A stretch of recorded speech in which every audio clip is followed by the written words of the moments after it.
আজকে আমি আমার বেলকনির একটা ক্যাকটাসের সাথে আপনাদের পরিচয় করে দেব। এখানে কিন্তু একটা ক্যাকটাস না, এটা দুইটা ক্যাকটাস আছে। এই দেখুন একরকম ক্যাকটাস, এইটা একরকম ক্যাকটাস, দুইটা কিন্তু দুই রকম। একটার গায়ের রং দেখুন একেবারেই পরে মানে কলা পাতার মতো, আর একটার গায়ের রং দেখুন একটু ডিপ। এই জন্য এখানে দুইটা ক্যাকটাস আমি একটা ছোট্ট টবের মধ্যে লাগিয়েছি। এই দেখুন, তবে যত্নটা আমার করতে হয়েছে সুন্দরভাবে। এই ক্যাকটাস যখন আমি লাগিয়েছি তখন তেমন কিছু দিতে হয় না। এখানে একটু ইটের গুঁড়া দিয়েছি, একটু পাথর দিয়েছি, একটু বালি মাটি দিয়েছি, একটু দোআঁশ মাটি দিয়েছি।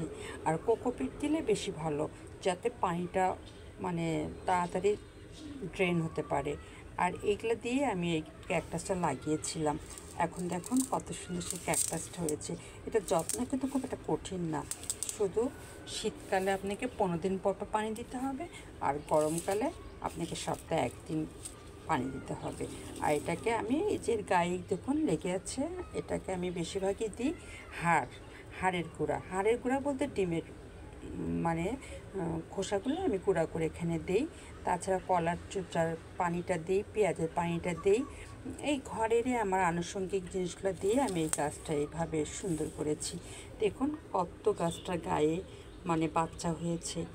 এই দেখুন একটা ক্যাকটাসের গায়ে ছোট্ট ছোট ছোট, আমি কিন্তু কিনেছিলাম সেই ছোট্টটা, এই তাদের যে ছোট বাচ্চারা দেখছেন এদের চেয়ে একটু বড় কিনেছিলাম।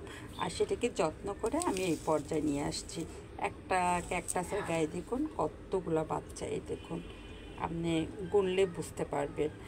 আর শুধু ওইটাই না, আরেকটা দেখুন, এটা একই জাত, আরেকটা দেখুন আলাদা জাত। এই দেখুন এটা এটা পুরাই আলাদা। এটার কালারটা দেখুন পুরা কলা পাতার মতো, একটা হলো গোল আর একটা হলো দেখুন লম্বা। এইগুলো আমার ক্যাকটাসের গাছের হলো সৌন্দর্য। আমি ক্যাকটাস খুব পছন্দ করি, এজন্য আমার অনেক ক্যাকটাস। এখানেই রাখলাম। আল্লাহ হাফেজ।